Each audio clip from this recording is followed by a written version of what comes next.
Bonjour à toutes et à tous, bienvenue, c'est Smart Impact, l'émission de la transformation environnementale et sociétale de notre économie. Et voici le sommaire. Mon invité, c'est Yves Brouchet, le directeur général d'Éléphant Bleu, au cœur des enjeux de gestion de l'eau avec les arrêtés sécheresse des préfectures. Il dénonce les fausses bonnes idées des pouvoirs publics. Notre débat, il portera sur le label Agri-Éthique, modèle de commerce plus solidaire créé par des agriculteurs français. On va prendre un cas d'école avec la start-up J'achète Fermier qui vient d'être labellisée. Et puis dans Smart Ideas, la bonne idée du jour, elle est signée Gringo, plateforme de réservation de logements éco-responsables qui dévoile son classement des destinations préférées des voyageurs engagés. Gestion de l'eau, agriculture, tourisme, 3 univers, 30 minutes pour les explorer. C'est parti!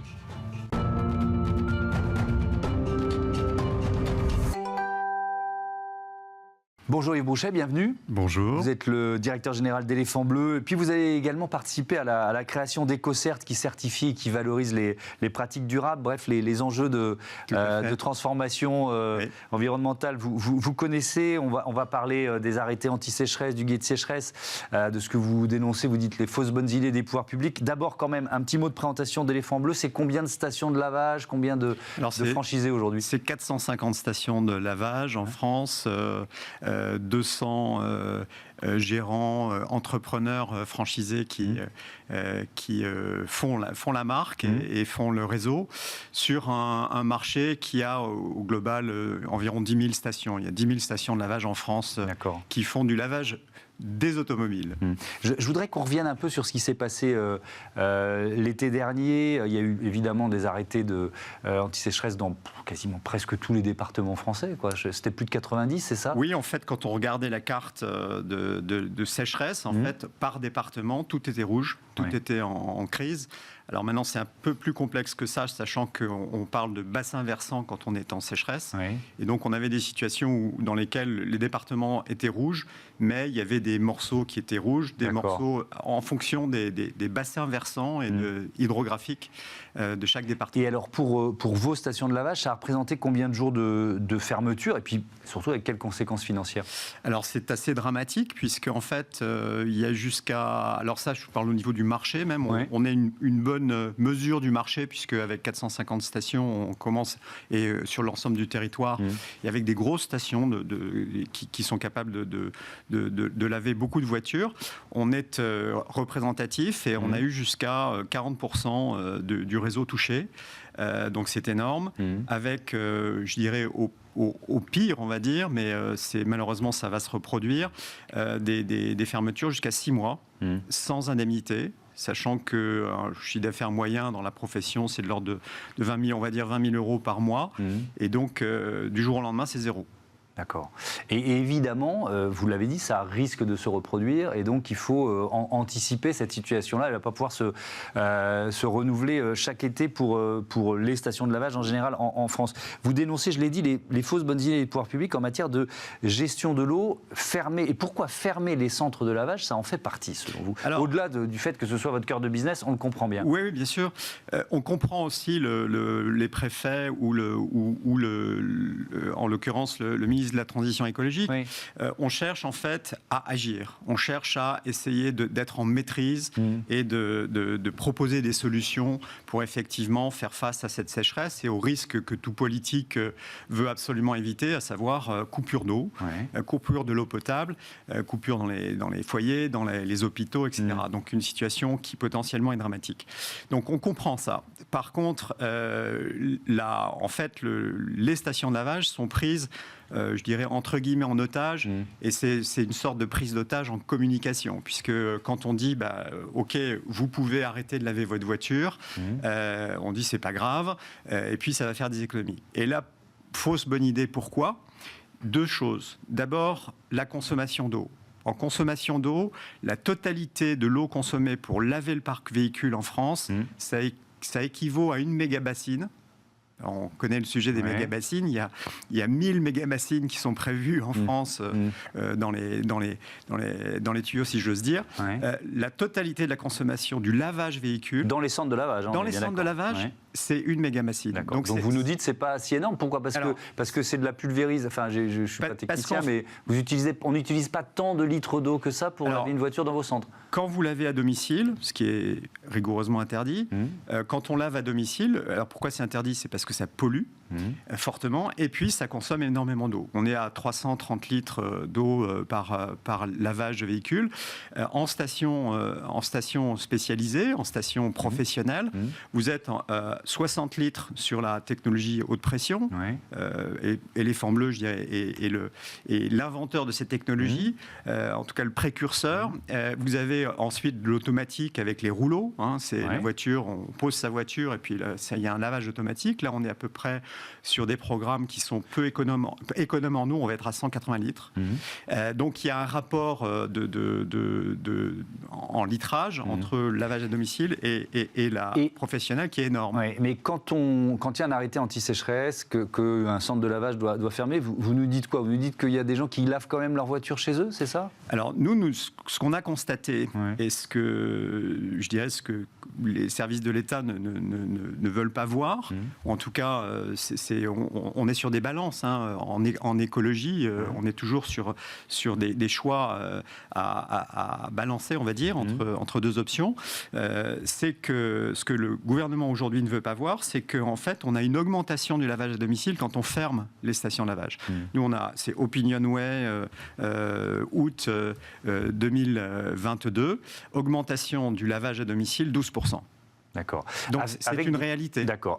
Donc on l'a compris, des conséquences en termes de consommation d'eau et en termes de pollution. Pourquoi ? Parce que vous récupérez ce qu'on appelle les bouts de lavage, c'est ça ? Oui, en fait, le parc automobile, donc des dizaines de millions de véhicules en France, produit chaque année 92 millions de tonnes de boue fortement polluée. Alors comment est-ce qu'on sait ça, on connaît ça ? C'est tout simplement dans chaque station de lavage. Une station de lavage, c'est une station d'épuration. Une mini-station d'épuration ? Oui, il y a en fait une station de lavage, ça consomme de l'eau, oui, mais pourquoi ? Pour laver, pour rendre la voiture brillante peut-être, mais surtout pour en fait trier, enlever la pollution. Nous récupérons par voiture, en moyenne bien sûr, 360 grammes de boue fortement polluée. 360 grammes, c'est un gros pot. C'est quoi ? C'est des hydrocarbures, j'imagine ? 20% d'hydrocarbures. Ok. 0,7 grammes de métaux lourds, dedans mercure, cadmium, arsenic, plomb, zinc. Donc en fait, c'est des micropolluants et des polluants importants en termes d'hydrocarbures, micropolluants mais très fortement polluants en termes de métaux lourds. Ça vient de quoi ? Ça vient des pièces tournantes, des freins, des plaquettes, etc. Et donc tout ça, évidemment, quand on est dans un centre de lavage, c'est récupéré. Oui. Et quand on le fait chez soi, ça part directement dans les égouts, quoi. Oui, quand on le fait chez soi ou qu'on ne le fait pas. C'est-à-dire qu'en fait, aujourd'hui, il y a 38% des laveurs qui lavent chez eux. 38%. Et des automobilistes. Et il y a 10% des automobilistes qui ne lavent pas leur voiture, qui laissent la pluie la laver. Oui, d'accord. Bon, mais sauf que quand on est dans une période de sécheresse, la pluie, il n'y en a pas. Donc, est-ce que c'est si grave C'est faux. D'accord, très bien, vous allez m'expliquer. Est-ce que c'est si grave de ne pas laver sa voiture l'été ? Vous voyez ce que je veux dire ? Oui, bien sûr. C'est le bon sens. On se dit, on peut attendre 3 mois. Alors, il ne va pas y avoir en fait de diffusion effectivement active sur la route pendant la période de sécheresse, en tout cas quand il ne pleut pas. Sauf que sécheresse, ça veut dire quoi ? Ça veut dire orage. Ça veut dire orage violent, et ça veut dire à un moment donné qu'il y a effectivement de la pluie, alors qu'elle soit violente en fin de sécheresse ou pendant la sécheresse. On sait que ça ne remplit pas les nappes, que ça ne suffit pas, etc. Donc la sécheresse continue. Ou bien alors on rentre à nouveau dans une période de pluie, et en fait les polluants des voitures tombent sur la chaussée. Alors, quand une personne lave à domicile, et bien sûr, elle utilise de l'eau et les polluants vont directement en fait dans les nappes phréatiques et les sols. Et quand c'est pas lavé, ça va être en fait repris sur les routes. Et en fait, dans les zones urbaines, ça va aller dans les eaux de pluie. Et les eaux de pluie, en cas de pluie, elles vont directement en rivière. Donc qu'est-ce que vous demandez, qu'est-ce que vous espérez pour l'été prochain? Parce que malheureusement, on y va tout droit. En fait, c'est un changement de raisonnement. C'est-à-dire qu'en fait, c'est de prendre les choses telles qu'elles sont, c'est-à-dire que on a besoin de récupérer les polluants des automobiles. Et on doit le faire de façon la plus économe en eau et la plus intelligente pour récupérer ces polluants de façon efficace. Aujourd'hui, la filière lavage a ça, fait ça. Et ce qu'il faut faire en cas de sécheresse, c'est conserver la capacité de lavage dans les stations de lavage. C'est vraiment ça qu'il faut faire. Et on fait exactement le contraire. Ouais. C'est-à-dire qu'on diminue cette capacité. Dernier mot, vous l'avez dit, pour l'instant, on lave nos voitures à l'eau potable, ce qui est quand même une absurdité. On pourrait utiliser les eaux grises. On sait que la France est très en retard par rapport à ses voisins européens, l'Espagne, l'Italie, on peut parler d'Israël, par exemple. Et on est sur un sujet complexe, parce qu'effectivement, on a ça aussi. On se dit, mais pourquoi est-ce qu'on prend de l'eau potable pour laver une voiture? En fait, on prend de l'eau potable pour laver une voiture parce qu'on a besoin d'une qualité d'eau pour mettre... Alors là, je vous entends moins, franchement. On ferait ça avec de l'eau grise, où est le problème, quoi? C'est un truc de mentalité, il faut qu'on bouge nos mentalités là-dessus. Malheureusement non, c'est-à-dire qu'en fait, si vous prenez par exemple le lavage du linge, lavage du linge, on se dit eau grise, formidable, eau de pluie, formidable. Vous avez même dans des programmes immobiliers des laveries communes et collectives sur lesquelles on récupère des eaux de pluie. C'est immédiatement fermé, ça ne marche pas.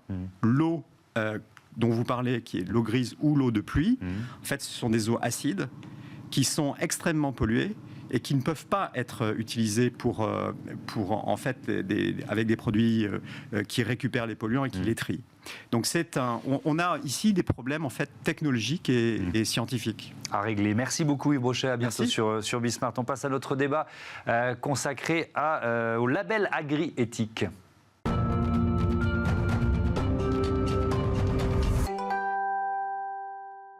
C'est le débat de ce Smart Impact. Je vous présente tout de suite mes invités ici en plateau. Virginie Faure, bonjour. Bonjour. Bienvenue, vous êtes directrice innovation et associée de Jachette Fermier, qui vient de recevoir le label agri-éthique. Et notre invité pour en parler de ce label, c'est Ludovic Brindejean, qui est avec nous en duplex. Bonjour et bienvenue, vous êtes le directeur général d'agri-éthique, qui fête ses 10 ans d'ailleurs. Qui l'a créé? Racontez-nous. Alors, disons que je suis à l'origine du label. La belle histoire a démarré en juin 2013.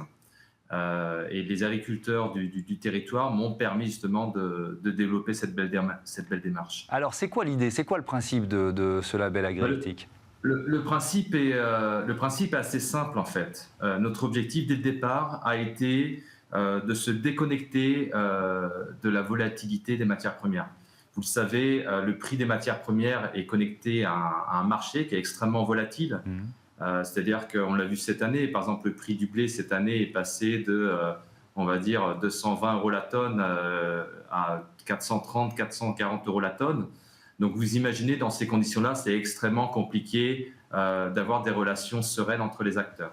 Et donc Agri-Éthique, dès 2013, a souhaité se déconnecter de ces marchés. Et comment on a mis ça en place? Tout simplement en contractualisant du producteur jusqu'au maillon final que peut être le porteur de marque ou le distributeur. Et donc avec, on l'a bien compris, une volonté de juste rémunération des agriculteurs. Virginie Faure, c'est aussi l'un des piliers de Jachette Fermier, la juste rémunération? Exactement, c'est un pilier fort. Le projet a été créé par André Bonnard, qui est éleveur laitier, et qui vient d'un constat simple, le constat qu'on a d'un côté des consommateurs qui veulent des produits de qualité, avec une transparence sur l'origine et sur la répartition de la valeur. Et en face, de l'autre côté de la chaîne, des fermiers qui souhaiteraient transformer leurs produits, mais pour lesquels cela comporte une part énorme de risques. Et donc nous, notre objectif, c'est de faciliter ce passage à la transformation à la ferme. Oui, puisque les agricultrices, les agriculteurs que vous accompagnez, ils apprennent un nouveau métier, en quelque sorte, on peut dire ça? C'est ça, ils apprennent un nouveau métier, mais on les accompagne dans l'ensemble des métiers de la chaîne de valeur. Donc ils ont leur métier dans la production de matières premières agricoles.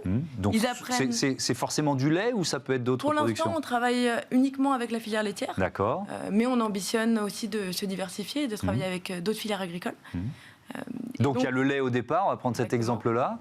Il y a le lait au départ, création d'un emploi sur la ferme et apprentissage d'un nouveau métier, celui de la transformation. Ouais. Et nous, on les forme sur l'apprentissage de ce métier, sur la partie qualité et logistique, et on s'engage aussi à trouver des débouchés commerciaux. Donc c'est quoi? C'est une mini, alors j'allais dire usine, c'est peut-être pas le bon terme, mais un mini atelier de transformation, c'est ça, pour partir du lait et créer quoi, des yaourts, enfin tous les produits laitiers qu'on peut imaginer, c'est ça? C'est l'objectif. Ouais. On l'appelle mini-usine ou D'accord. mini-atelier. Donc Ok. dans un ancien container maritime, on aménage un mini labo de transformation qui permet à l'heure actuelle de transformer du lait en yaourt ou en crème dessert dans nos 8 fermes partenaires. Et donc, ancien container, donc vous récupérez les containers et donc là aussi, il y a une démarche, on va dire, d'économie circulaire. Ludovic Brun-Dejean, Jachette Fermier vient d'être labellisé agri-éthique. Alors, déjà, ça se passe comment? C'est quoi le processus de labellisation? Le processus est assez simple, c'est-à-dire que quand un porteur de projet, une marque ou même un collectif de producteurs souhaite s'engager dans une filière équitable agri-éthique, eh bien, tout d'abord, nous, on effectue de manière très opérationnelle un diagnostic, ce qu'on appelle de la filière, hein, du producteur jusqu'au porteur de marque. Et ensuite, les différents partenaires de la filière sont audités, certifiés, pour pouvoir apposer le label sur le logo sur le produit.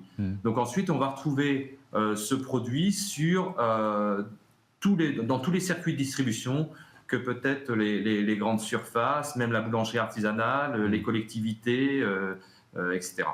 Un principe assez simple. Oui, j'allais vous demander qu'est-ce qui vous a séduit dans Jachette Fermier, mais c'est pas la question. En fait, c'est un processus qui est assez, j'allais dire, il y a des métriques, quoi. C'est-à-dire qu'on mesure un certain nombre de critères, c'est ça?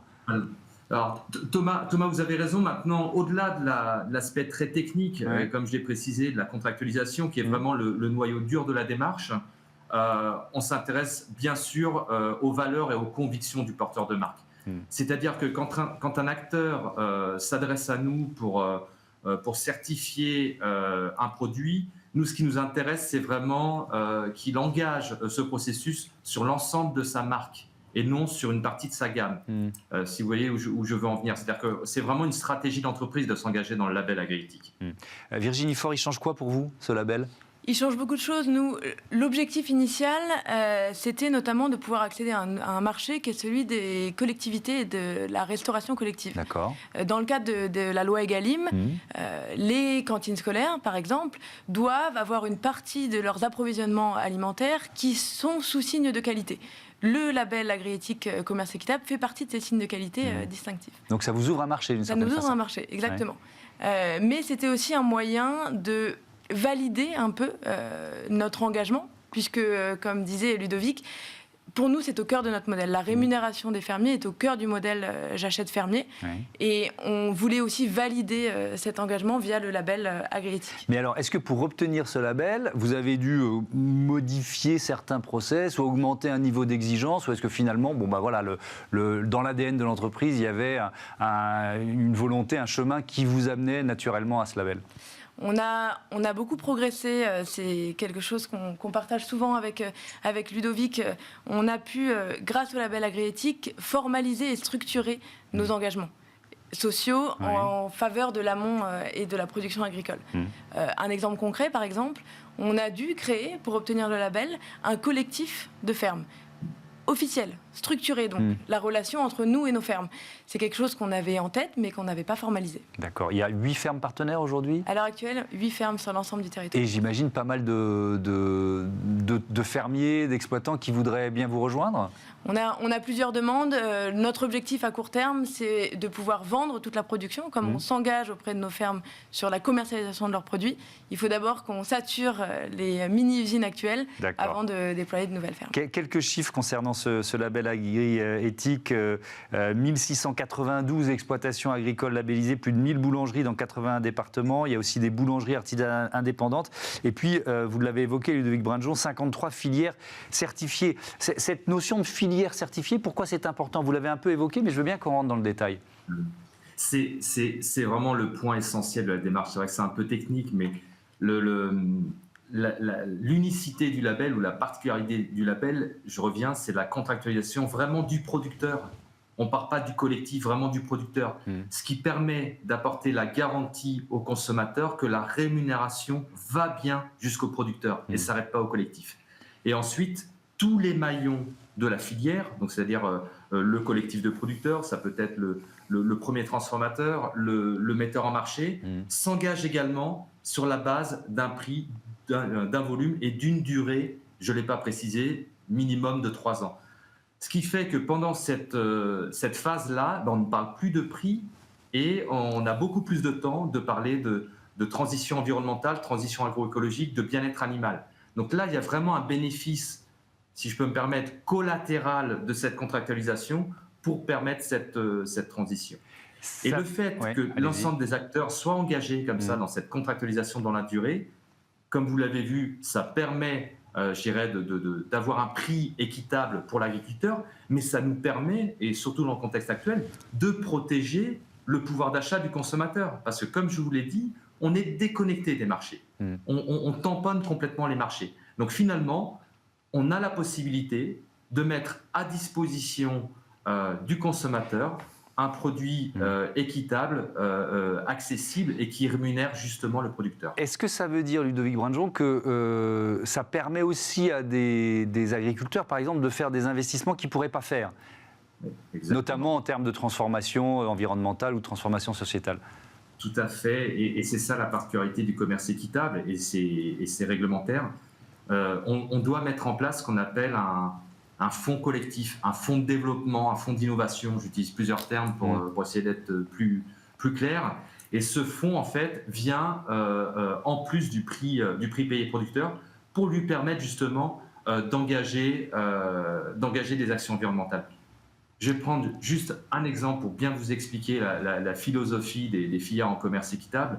Notre objectif n'est pas, je dirais, de rédiger un énième cahier des charges produit, comme on peut le voir. Il y a déjà un millefeuille de cahier des charges dans toutes les filières.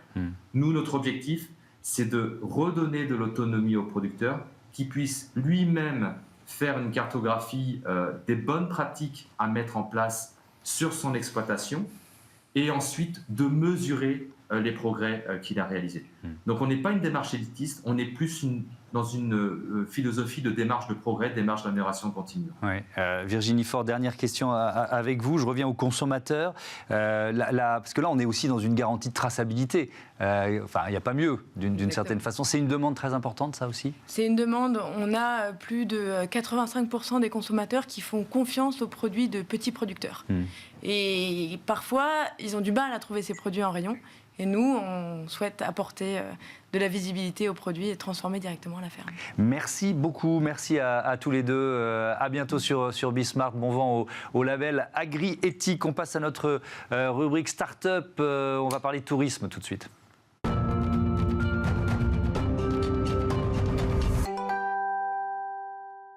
Smart Ideas, tout de suite avec Guillaume Jouffre. Bonjour, bienvenue. Bonjour Thomas. Vous êtes le cofondateur de Greengo. Votre métier, c'est le tourisme responsable, entreprise créée en 2021, février 2021. Avec qui, avec quelle idée ? Alors on est 4 cofondateurs chez Greengo et nous en fait on est une plateforme de réservation d'hébergement éco-responsable. Donc c'est un site de réservation classique où vous pouvez réserver très simplement en 3 clics, sauf que nous on vient sélectionner les logements parce qu'ils ont un petit quelque chose en plus, parce qu'ils ont une démarche éco-responsable aussi. Et en fait notre idée de départ, nous on est parti du problème de l'empreinte carbone du tourisme, 11% des émissions mondiales, donc c'est énorme, c'est considérable. On s'est aperçu qu'en fait on avait tendance à aller loin avec des impacts carbone assez colossaux et qu'en fait on avait plein de trésors pas loin dans nos régions, accessibles très facilement à très faible impact carbone. C'est demandé un petit peu ce qu'on pouvait faire pour valoriser ce tourisme plus durable et moins carboné, et on est parti sur cette sélection d'hébergement justement pour donner envie et inviter vraiment au voyage local véritablement. Donc c'est quoi? C'est une alternative à Booking, à Airbnb, voilà, etc. C'est une alternative française, éco-responsable et équitable aussi aux grandes plateformes de réservation parce qu'on on a une politique de juste rémunération, juste prix, donc juste rémunération des hébergeurs, juste prix voyageurs, donc on prend des commissions à moitié inférieures aux grandes plateformes de réservation. Quel service vous proposez à vos clients? Alors aujourd'hui, comme je le disais, on peut réserver facilement en 3 clics un hébergement. Donc plutôt que d'aller sur Booking ou Airbnb, on peut aller sur Gringo typiquement. Il y a moins, mieux, et c'est éco-responsable et c'est une entreprise française. Ensuite, pour les hébergeurs touristiques, on les accompagne dans tout ce qui va être durabilité. On va lancer d'ailleurs la semaine prochaine, là je le livre en exclusivité, mais une nouvelle ligne de service qui s'appelle Opération de Transition. En fait, on s'est rendu compte que les hébergeurs avaient du mal à entamer leur transition écologique. Il y a plus de 130 critères dans notre grille d'analyse. Et donc en fait, on va développer un service de formation en ligne avec plus de 30 modules qui va leur permettre de savoir par où commencer, combien ça coûte, etc. pour amorcer véritablement leur transition. Et pour la 2e année consécutive, vous publiez un classement des départements les plus éco-responsables. On va le dévoiler, mais il est sorti la semaine dernière. Comment il est réalisé? Sur quels critères? Alors on a analysé plus de 200 000 résultats de recherche, aussi toutes les réservations, donc plusieurs milliers de réservations. On a pondéré un petit peu tout ça et pour avoir un score de popularité en fait sur 100 des différentes destinations. D'accord. Et donc on voit que les littoraux ont quand même toujours la cote. Il y a des régions comme la Bretagne qui sont tous les départements sont dans le top 30. Il y en a 2 dans le top 5. Morbihan en tête, donc c'est le Morbihan, popularité 87 sur 100. Ensuite on a l'Hérault et le Finistère ex-aequo à 81. Voilà. La Gironde 76, Bouches-du-Rhône 71. Exactement. Donc en fait, ce que l'on voit, c'est que il y a des destinations un petit peu touristique classique, j'ai envie de dire, mais quand même ce que l'on voit sur des destinations comme l'Hérault, les Bouches-du-Rhône, c'est que c'est pas forcément sur les littoraux, donc sur les zones de tourisme de masse.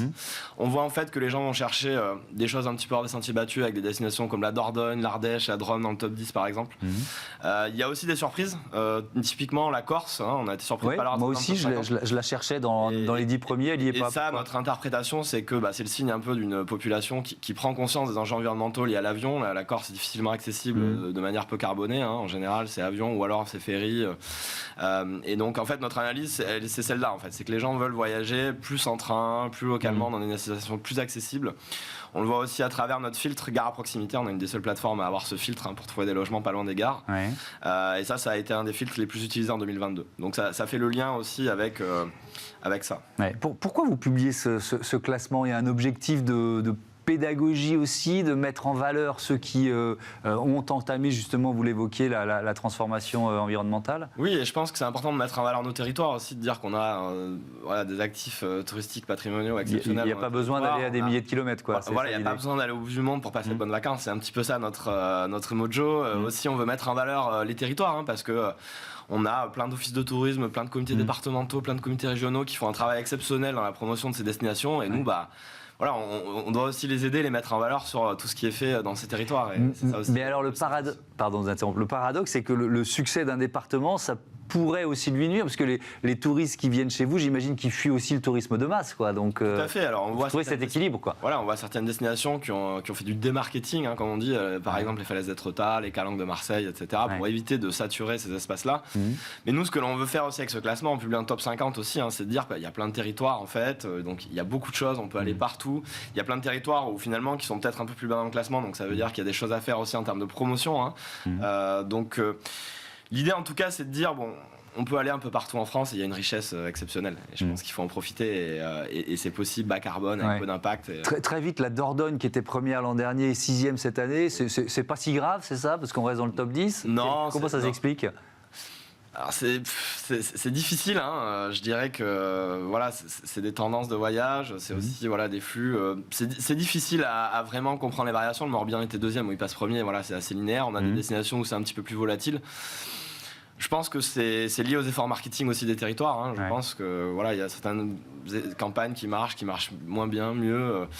Mais il y a une part d'aléatoire aussi, c'est ça qui est beau, c'est que les gens vont là où le vent les porte aussi, quoi. Merci beaucoup Guillaume Jouffret, bon vent justement à Gringo. Voilà, fin de cette émission. Merci à toutes et à tous de votre fidélité à Bismart, la chaîne des audacieuses et des audacieux. Salut.